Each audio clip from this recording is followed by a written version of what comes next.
Okay,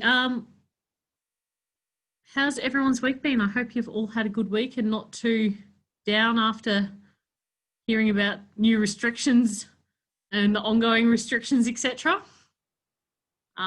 Hopefully here in regional Vic, we can get on top of it soon, and you guys in Metro as well. I'm really looking forward to it because I want to see my family in Melbourne. I would like to thank Kevin Parkyn from the Bureau of Meteorology very much for giving up his time tonight to come and chat to us. I have a feeling that a few more people will jump on, but we've given them time and we'll start. People will add on as we come. So thanks, Kevin, for coming tonight.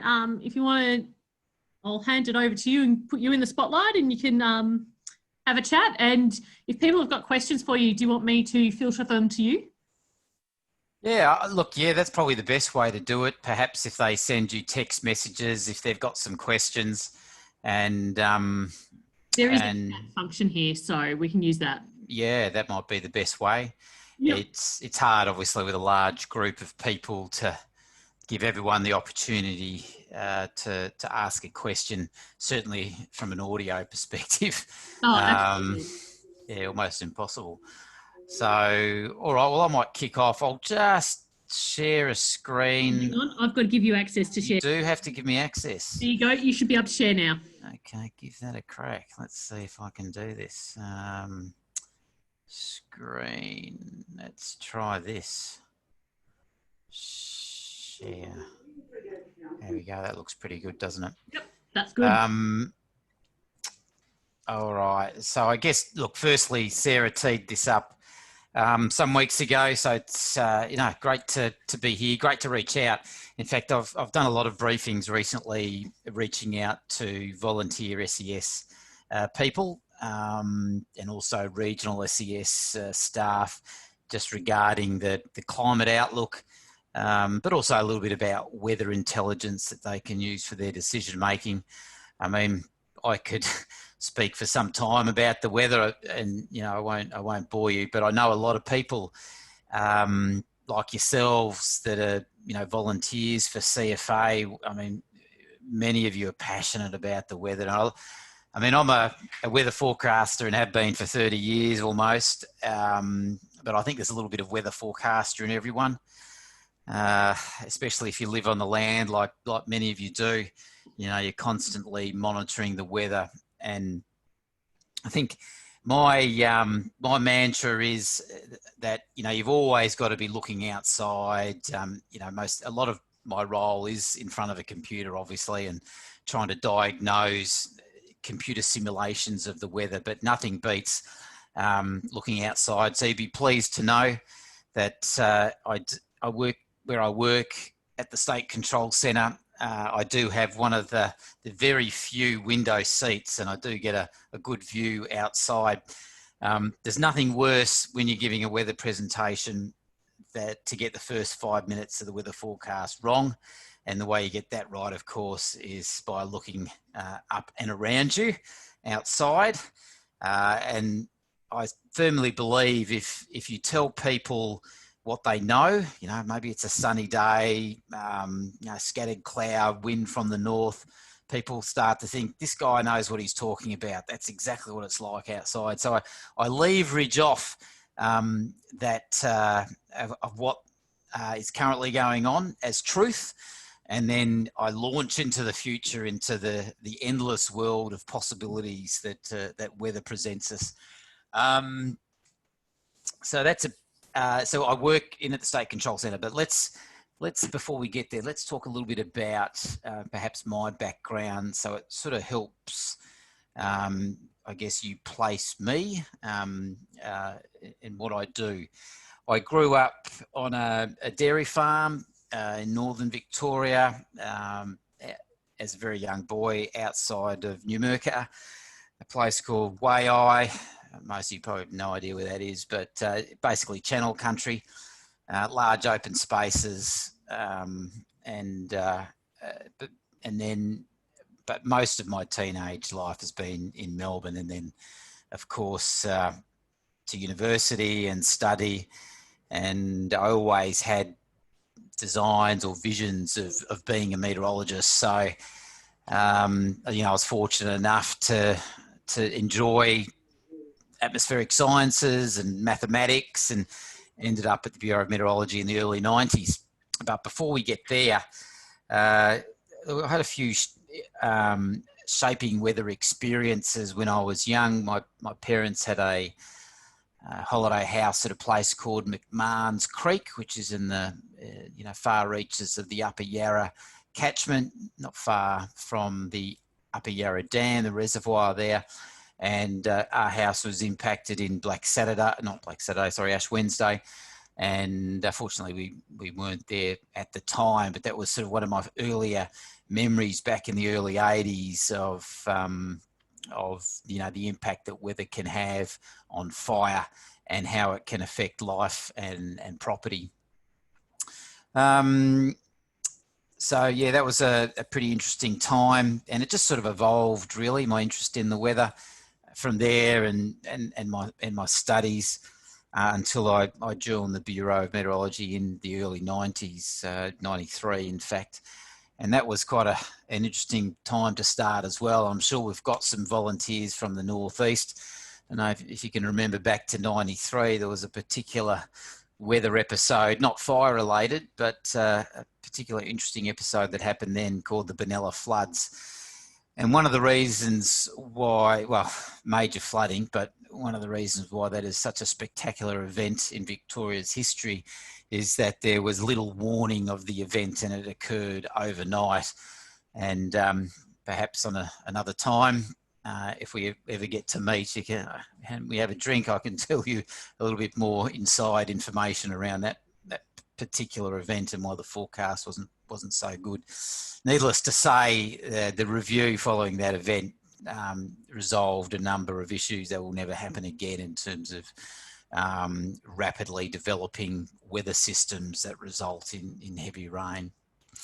Then in the late 90s, we had the Linton fire. Some of you may remember that.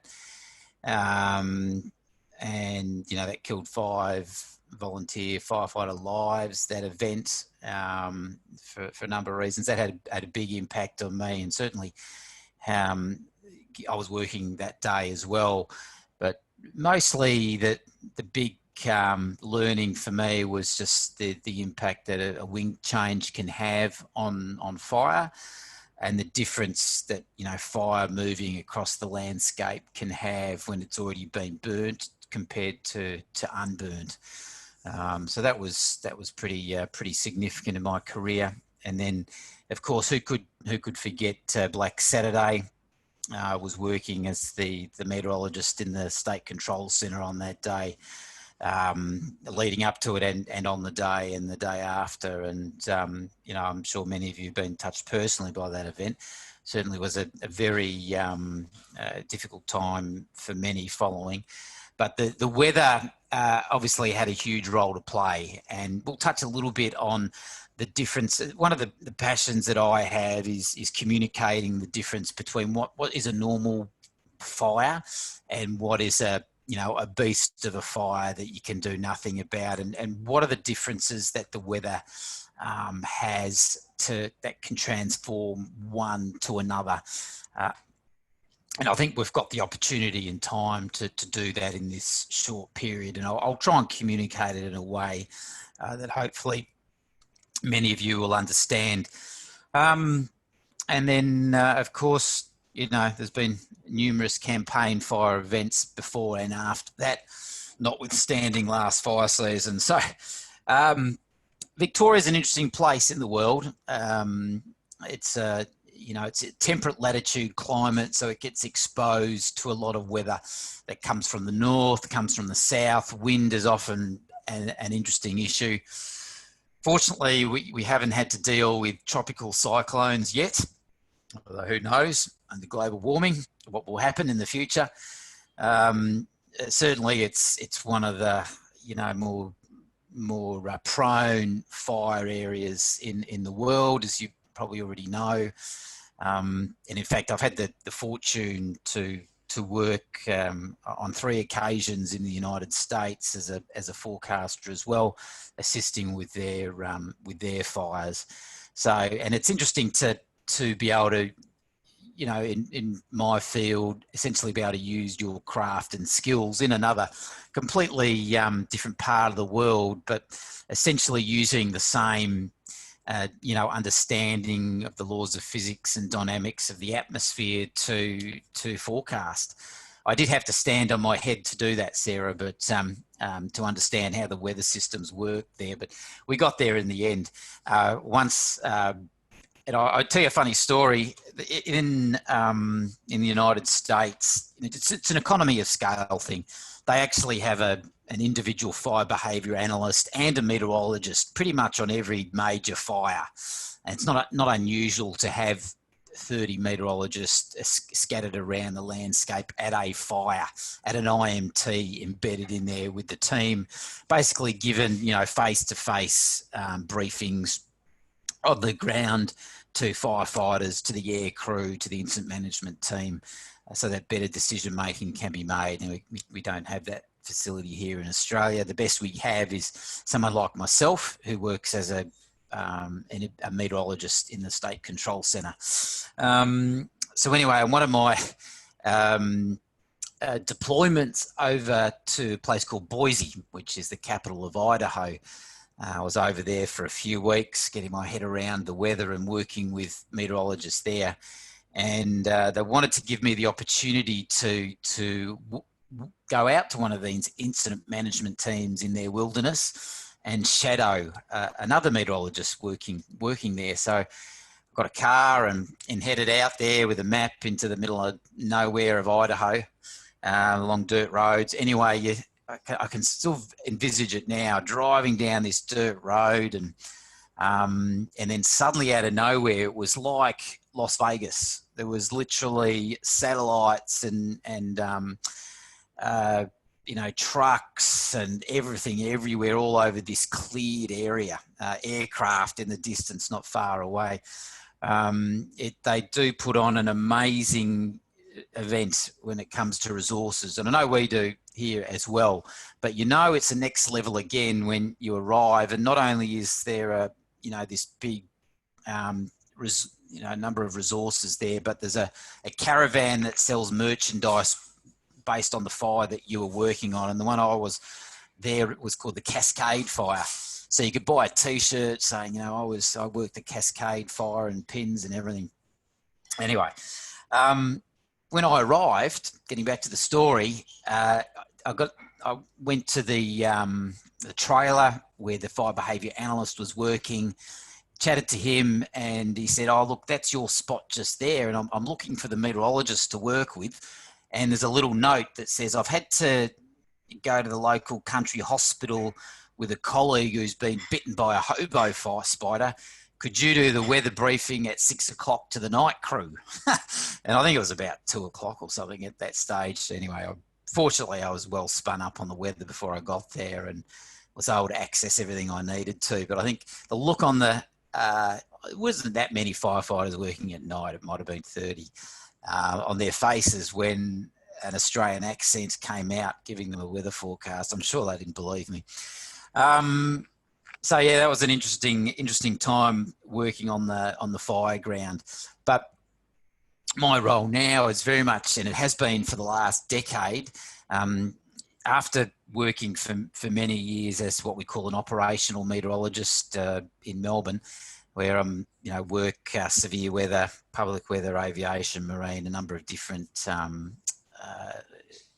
weather-related operational duties. I pretty much spent the last decade in the State Control Centre working with emergency managers there, just helping them understand the weather risk into the future, but also providing an eye on the weather in terms of a situational sense.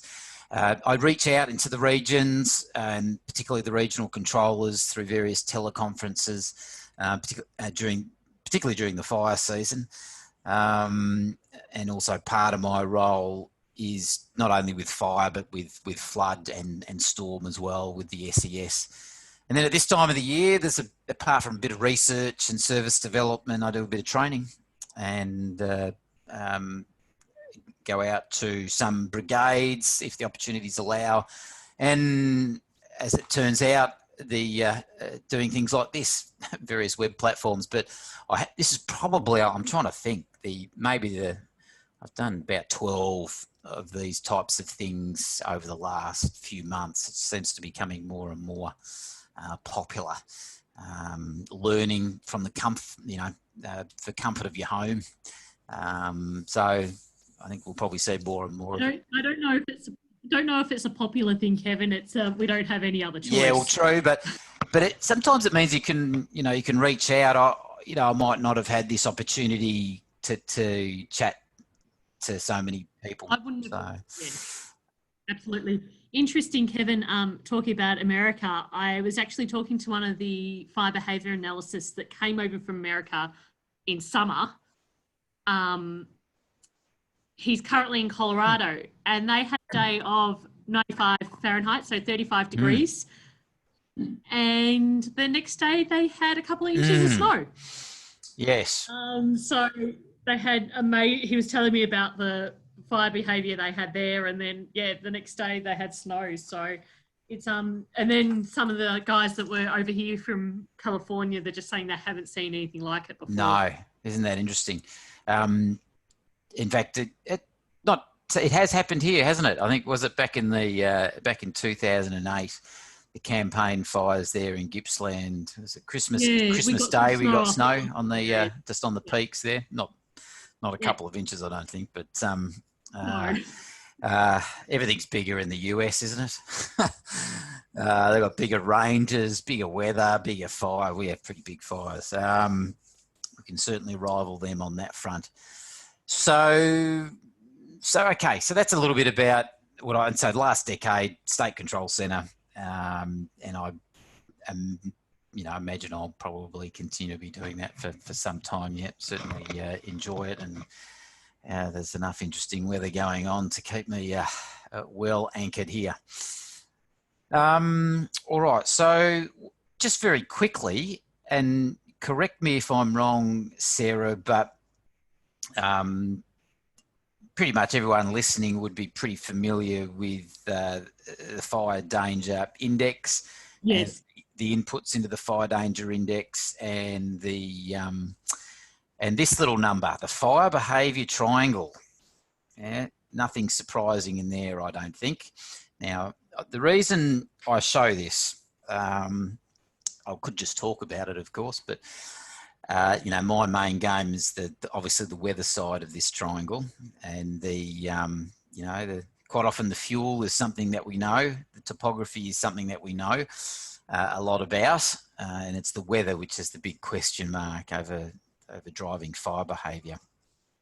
So in the fire weather course I was delivering today with some budding fire behaviour analysts, we discussed this, and we talked about the inputs on the weather side in particular. So I'll throw the same question out there to the group.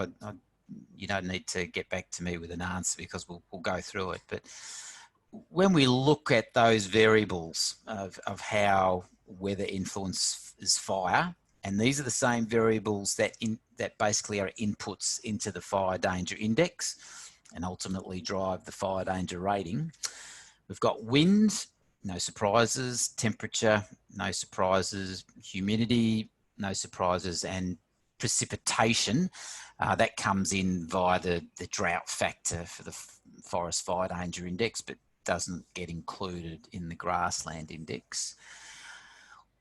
One of the things we can take away from that is all those variables are surface-based, yeah? Wind, temperature, humidity, and precipitation. The fuel is surface-based. The topography is all surface-based. So this particular way of thinking about fire behaviour is all basically predicated that whatever is happening at the surface is ultimately driving the fire behaviour. Okay. And if you've been around long enough in this game, there's a pretty significant component missing as part of that weather narrative. driving fire behaviour, and it's something we call the upper atmosphere. If you think of a fire and you think of the convection column on that fire, that is going into the upper atmosphere, and that is definitely having an impact on fire behaviour. Let's have a little look at something I prepared a little earlier from the Missoula Fire Lab. I don't know if any of you have seen this before, but it's fascinating. Basically, we've got Missoula's in Montana in the US. They do all sorts of wonderful experiments at this fire lab. So here they've ignited some fuel just on a fuel bed. What you notice is they'll push that fuel underneath this chimney. The flame heights there are about 1 metre, yeah?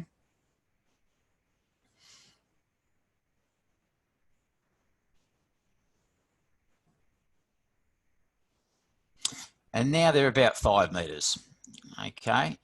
So what have we done? What's different? Have we changed the fuel? No.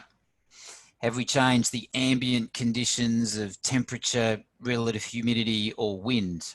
No, haven't done any of that. So what's changed? Well, what's changed is the ventilation index. Oh, sorry, not the ventilation, or the ventilation. Yeah. So we've increased what we call the convection column above the fire. That's all we've done. That's the only change we've made. If we can increase that vertical motion above the convection column, then you're going to really increase the fire behavior at the surface, irrespective of any change, or keeping those basic weather variables constant, keeping the terrain constant, and keeping the fuels constant. So, you know, one of the big take-home messages when we're thinking about how fire behaves is understanding what's going on with that convection column. Let's look at another example. Where do I want to go? Do I want to go there? No. There. Yeah, that'll be good. Let's have a think about this. So here we've got, I'm really interested in talking about this convection column height and relating it to what you just saw in that video. Because you might have in the back of your mind, you know, I'm pretty confident I know how a fire is going to behave in this fuel, in this terrain, when the FDI is 10 or 20 or 30, and knowing what that fire behaviour might look like. But let's say we're looking at this instance here, where we've got an FDI of 30 with a convection column of this height, FDI of 30 with one of this height, and then an FDI of 30 with a convection column of this height. In each case, the FDI is the same, but the bigger the convection column, the larger or the more significant fire behaviour that you're going to be seeing at ground level. And the only thing that's changed is the height of that convection.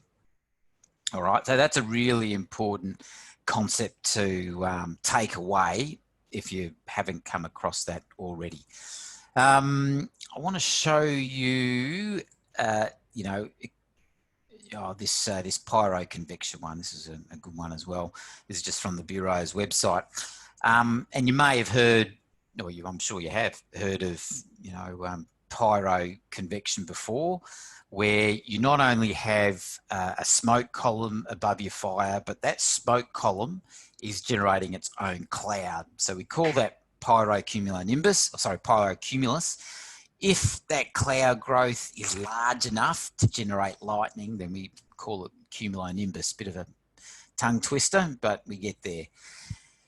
There's you know, when we think back to that video I just showed of that really focused convection column, by increasing the ventilation upwards, one of the things that rapidly increases that ventilation in a convection column is when a fire transitions from just producing a column of smoke to one that produces what you see on that diagram there, smoke and a significant cloud or cumulus cloud on the top of it. We're not talking, and on a hot day, it's not unusual to get fire with a convection column, say 3,000 meters high, a smoke plume of 3,000 meters. But if that smoke plume is then producing cloud, which could be as much as another 3,000 again, or even 6,000 meters high, that's like someone putting a vacuum above your fire when you get that cloud formation. So the message to take away from this is, if you get large cloud growth above a fire, it's like someone has put a vacuum above your fire. And there's a little law of physics called the conservation of mass. If you suddenly have a whole lot of air going upwards, just like in that video, guess what happens at ground level? It has to be replaced. All that air going up has to be replaced by air coming in at ground level.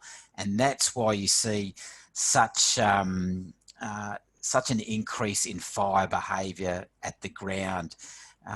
It's not that the ambient wind has increased or anything like that. It's the fire generating its own plume and increasing the draw at ground level. You can imagine too that if you've got all that air going up, and I often get asked, what are the sort of speeds within a convection column? Well, if it's just a smoky one, we often say it could be 10, might be 20 kilometers an hour. If it's really chumming along, going upwards vertically. So we're not talking about horizontal wind, just vertical wind. So that's going to support, fine fuels, spotting downstream, short distances. But if it goes this next level again, we could be talking about vertical wind speeds as much as 50 kilometers an hour going upwards. And potentially on events like Black Saturday, we'll never know, but the vertical wind speed within that convection column could have been as much as 100 kilometers an hour going upwards vertically, which is quite significant if you think about the winds on that day, which were above ground level, traveling at about 100 kilometers an hour. So the actual pyroconvection plume ended up acting like a mountain barrier to the winds, just basically hitting it and then traveling around it, simply because there was all this mass going upwards. So, and of course, with such strong vertical winds, it's not just going to be supporting fine fuels, is it? It's going to be supporting whole branches. And that's one of the reasons why you can get long distance spotting. It's not necessarily just the wind speed aloft being higher. It's that you've got these large branches which can stay alight for such long periods of time and end up, 10 or more kilometres downstream from the fire, starting more fires. We had many reports on this day. You could imagine if, we've got this fire here on the ground, travelling towards you. You might just be to the right of it. We had lots of reports on this day of on Black Saturday, when we get these pyroconvective events, large ones. You're expecting the fire to come with some main fire front, but what can often happen is, due to spotting, creating fires downstream, they then get sucked back into this main convection column and the fire comes from behind. And we hear stories of, there was no fire front. It was just fire coming from everywhere. And that's what these sort of events can do. We like to think that fire can operate in an orderly, predictable fashion. And you know what? 90% of the time, that's probably the case, particularly at lower FDI values and when they're largely what we call wind-driven or fuel-driven or terrain-driven.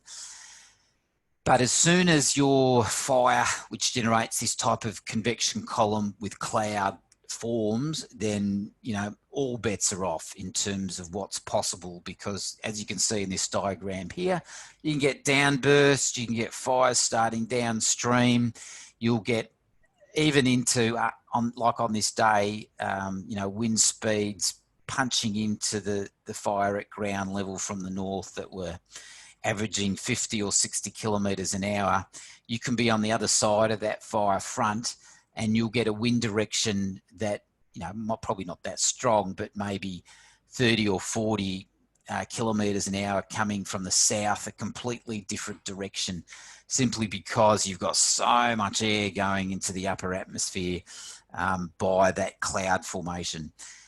I just want to make it clear that this type of stuff doesn't happen if you're just getting your smoke, just a smoke column. It's when you generate that that large cloud-like function on the top of it. So yeah, I do a lot of training in this space, the role that convection plays on fire in particular, and some of the things. I mean, obviously, from a visual sense, this sort of thing is important to understand.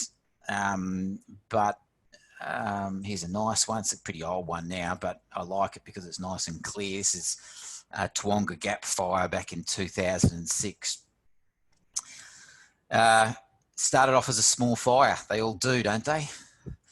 But then in the space of a few hours, it then ends up like this. And there's a unique story behind this one if you're not aware of it, and that there was a fire took off. It was had travelled a couple of kilometres away from where it had started, and the fire crew, I don't know who it was now, but fire crew on ground level was sort of mopping up not far from where the fire had started and doing some technical work in the black.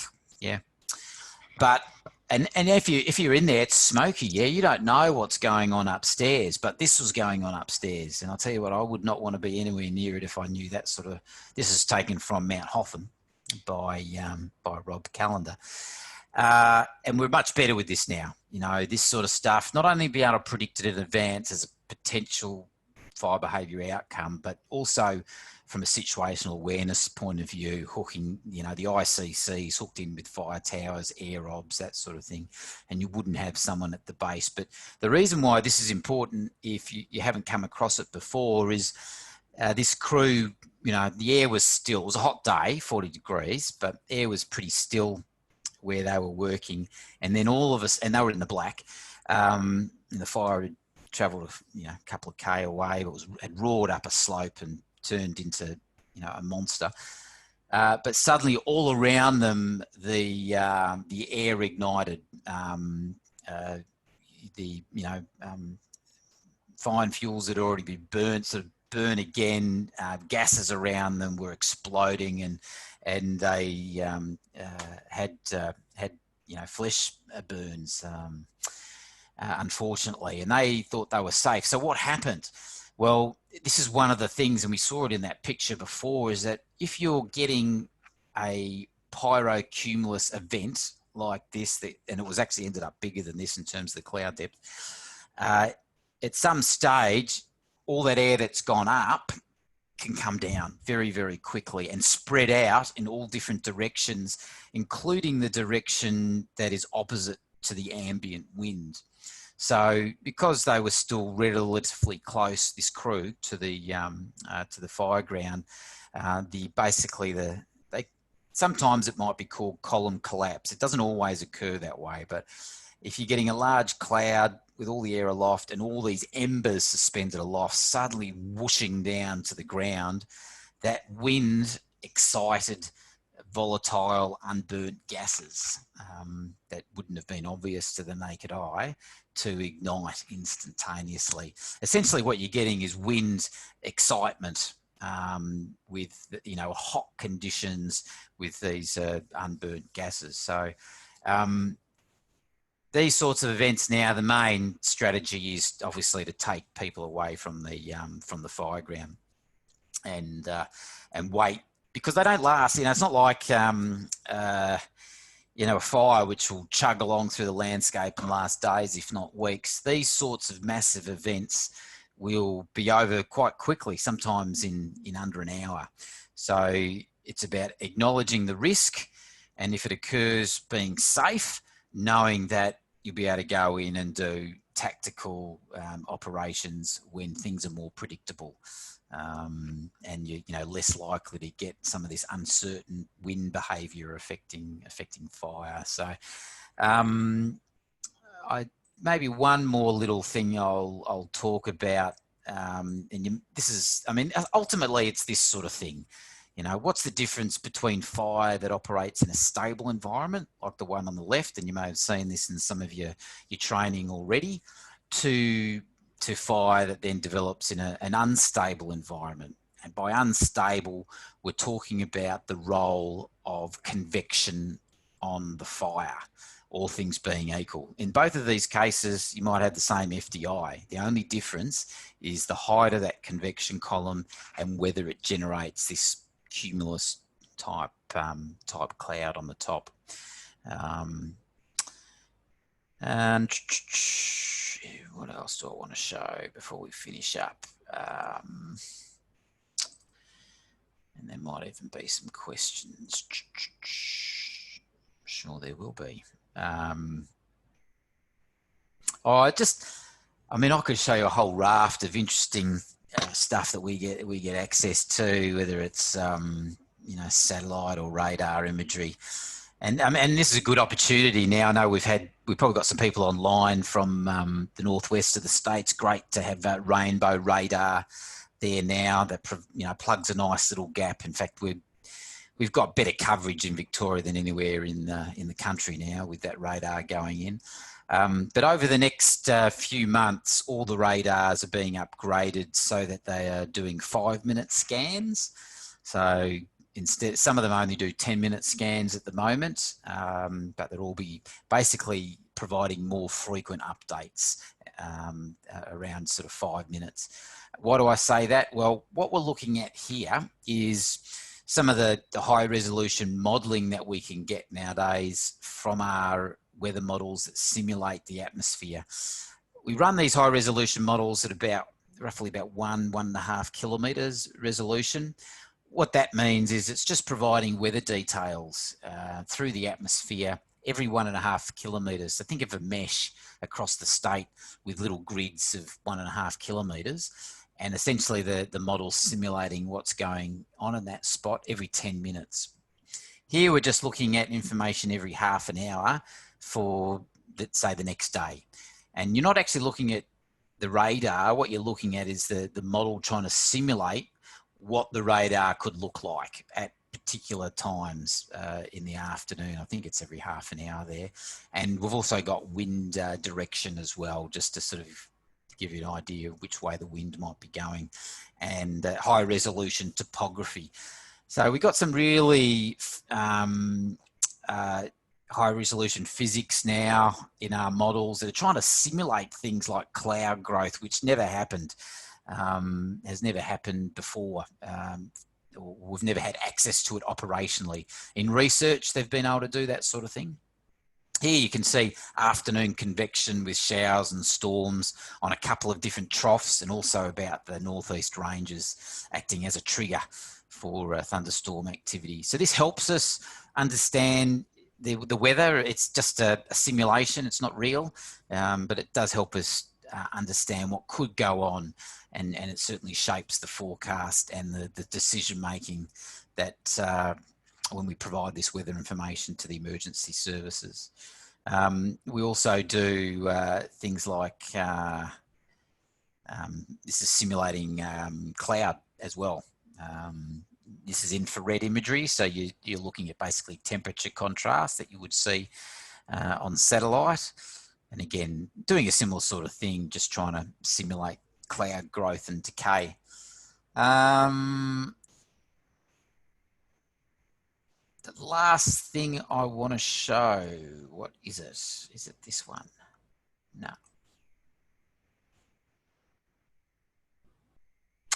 I want to show a lot of the information I do in the State Control Centre gets sort of condensed down into what I call intelligence briefings. And you can imagine the weather can be quite complex. You know, there's a lot going on, and particularly, you know, at state or regional level.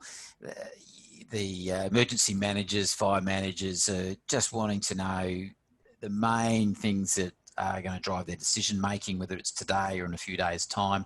And that's where things like these intelligence briefings come out, analysed and put together by someone like myself, highlighting things like fire danger, what's driving fire danger, and a bit of a narrative as well around some of those concepts, and even a confidence bar as to, you know, given what we know in terms of the latest intelligence about the weather, how confident are we about that particular outcome coming off. So that's a large part of my role that I do in briefing the emergency services. I think actually I might stop there. There's so much I could talk about, but I might stop there, and it might have prompted people to think about some questions they might want to ask, or if they want me to touch on anything else in particular. Thanks, Sarah. Awesome. Thanks, Kevin. I'm definitely one that could continue listening on for a long time. Always learning different new things. So I've got a question, and then guys, if you've got any questions, plug them into the chat there.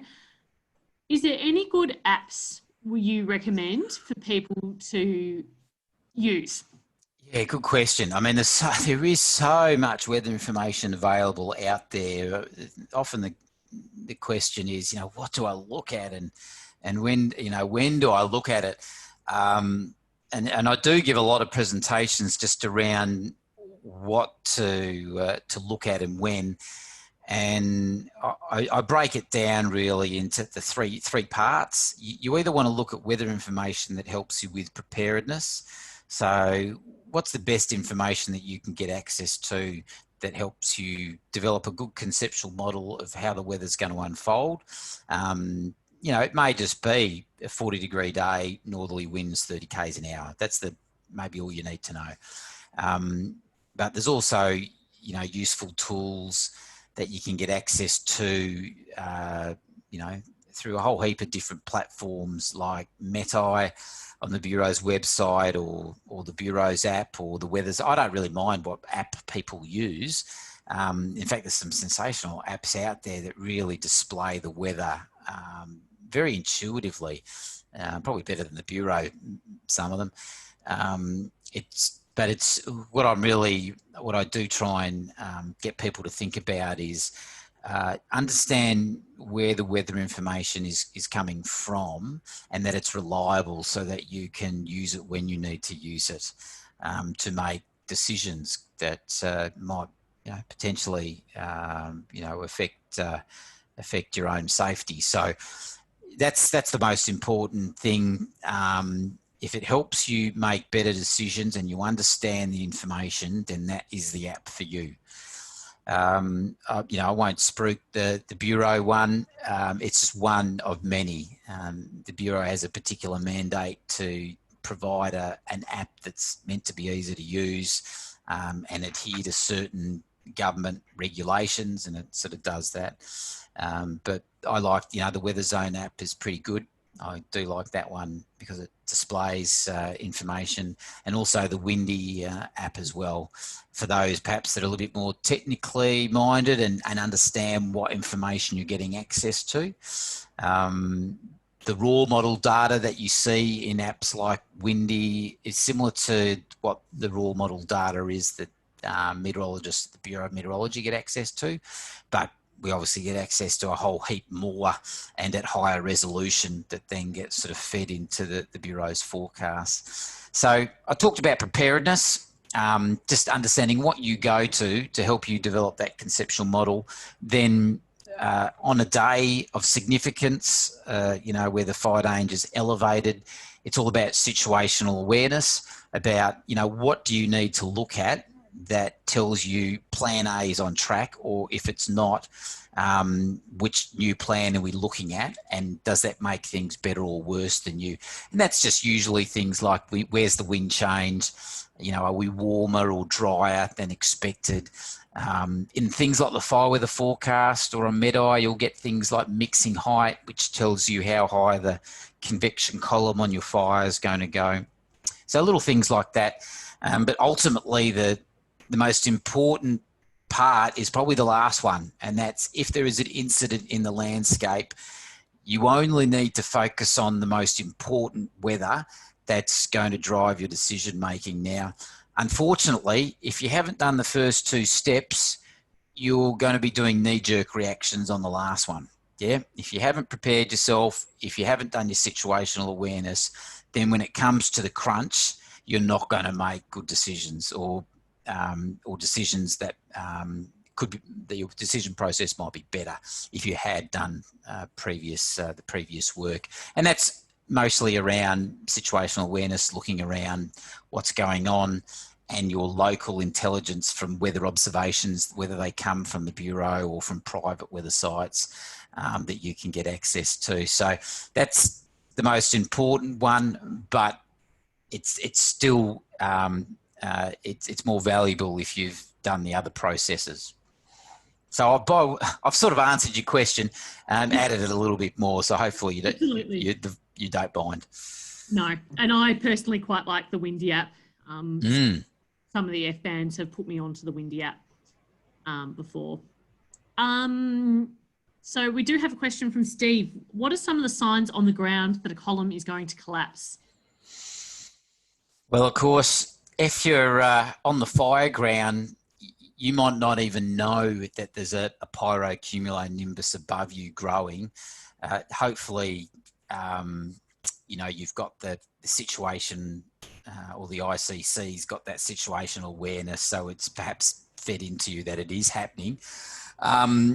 You just don't know when it's going to happen, and that's part of the unpredictable nature of it. If something explodes upward quickly, then it can come down very quickly. And we're talking of the space, it's sort of similar to a thunderstorm. A thunderstorm life cycle has about an hour of growth to explosive growth till it drops its load of rain, and then it decays. Another one may end up developing nearby. But usually a thunderstorm has this life cycle of about an hour. Now, the reason a fire exists is because there's fuel to consume. So you can get some hints that if you're getting a cumulonimbus, that it might decay or produce a downburst if it runs out of fuel, or we see these events often develop when they run up big slopes of hills because it's consuming fuel much more quickly. There's a huge amount of energy release from combustion, so you get that vertical growth. And then, of course, it gets to the ridge and then it goes downhill and it can't consume the fuel as quickly. So then that vertical motion weakens, and that then allows all this air that was supported aloft to then drop down. So there's things like that. You can get sea breezes that undercut convection columns, troughs that do it. But it's largely to do with, that sort of fuel consumption at a really high level. If that option is no longer there, then it will often collapse. And if you look at our landscape, it's particularly when we get these big fires, it's in mountainous terrain. So you can sometimes get this explosive growth, decay, and then as it runs up the next slope, explosive growth and decay. Just don't put any timetable on it too closely. Excellent. Thanks, Kevin. Does anyone else have any questions of Kevin?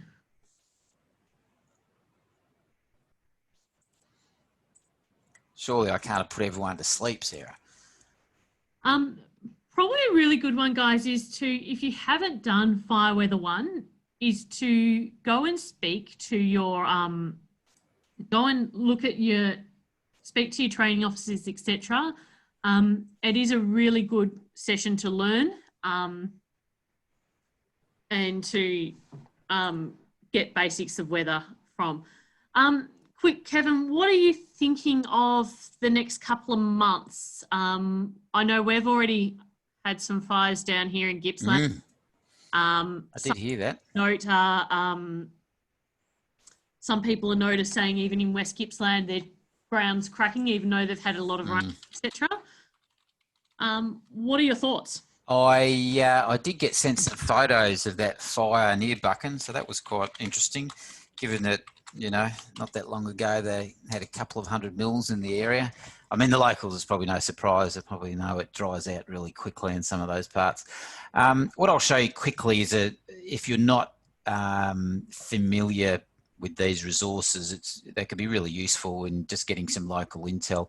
But from the Bureau's website, there's this water information link, and if you're not aware of it already, in the middle column there's something called the landscape water balance.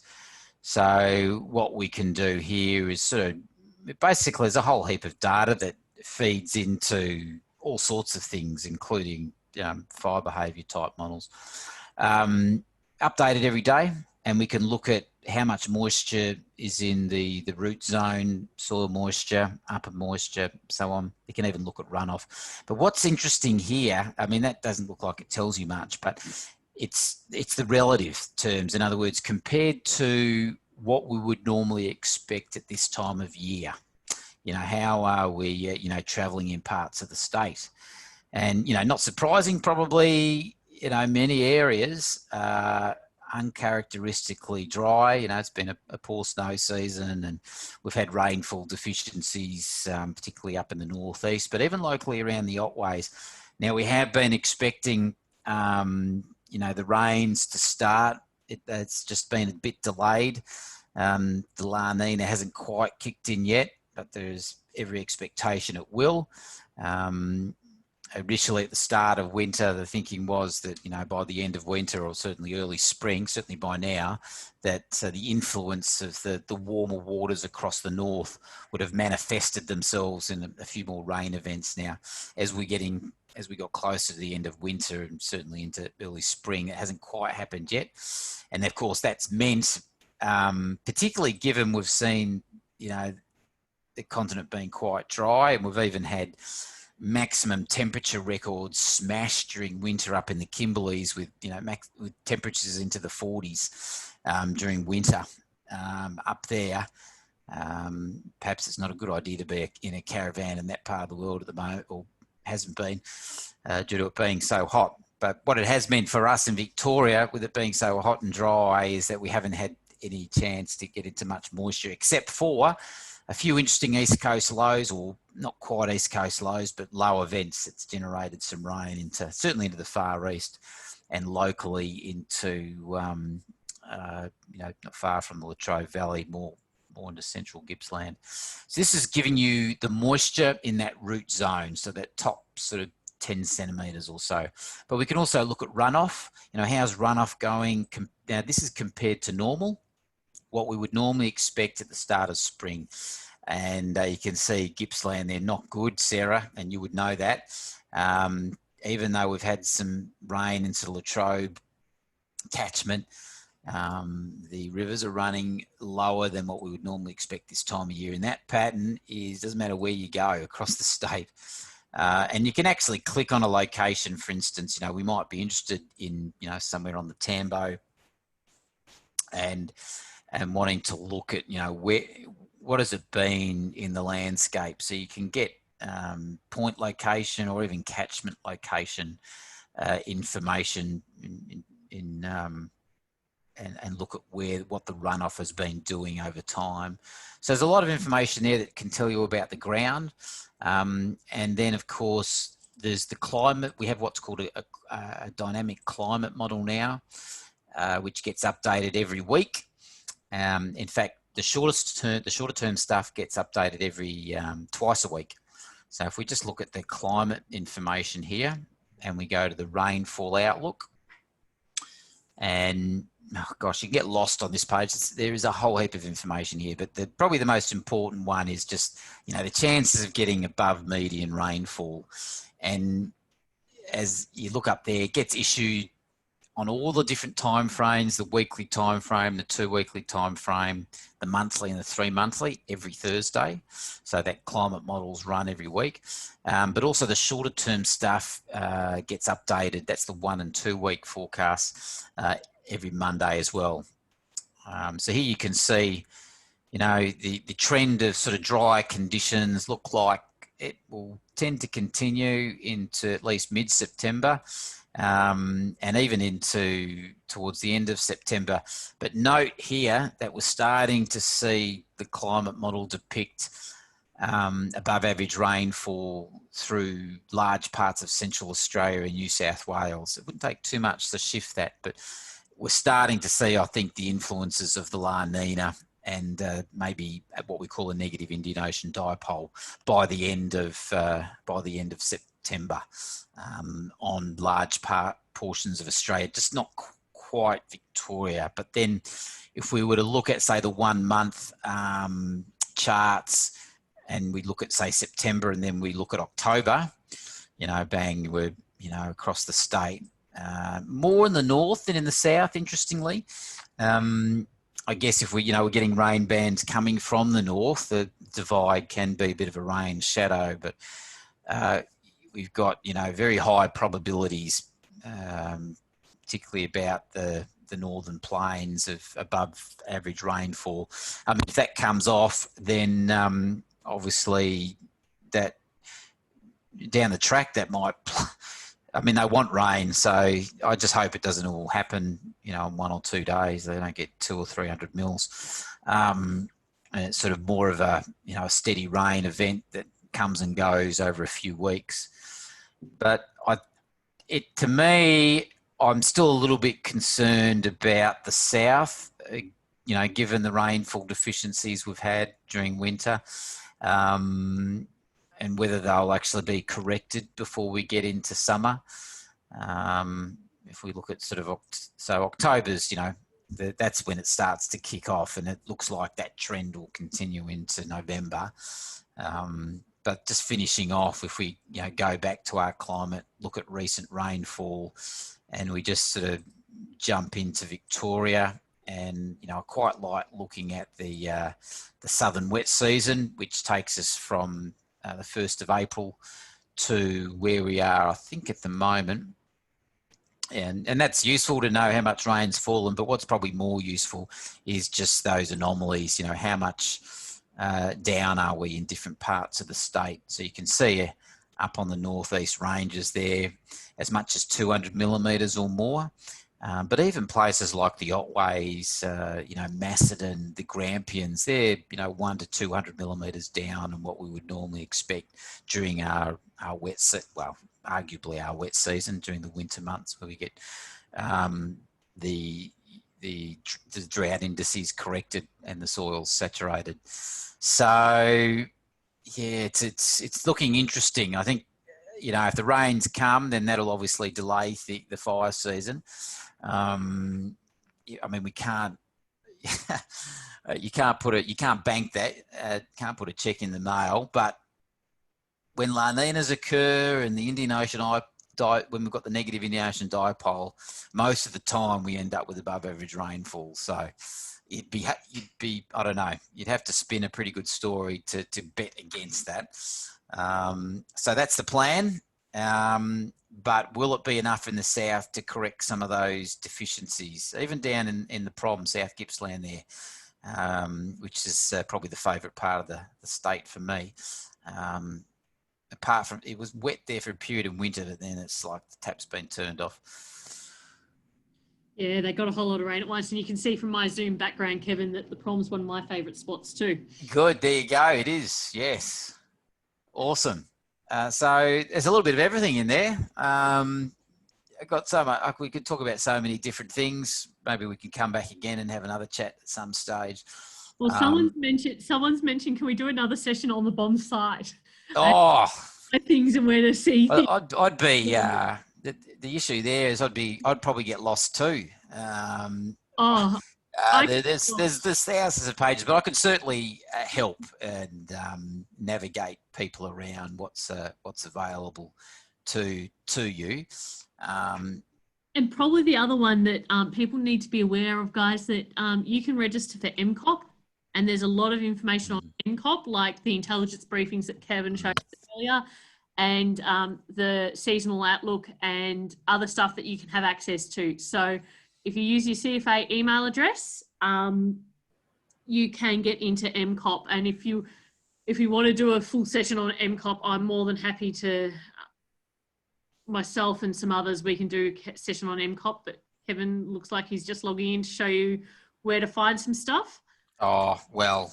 Or just what it looks like. If I can remember my password.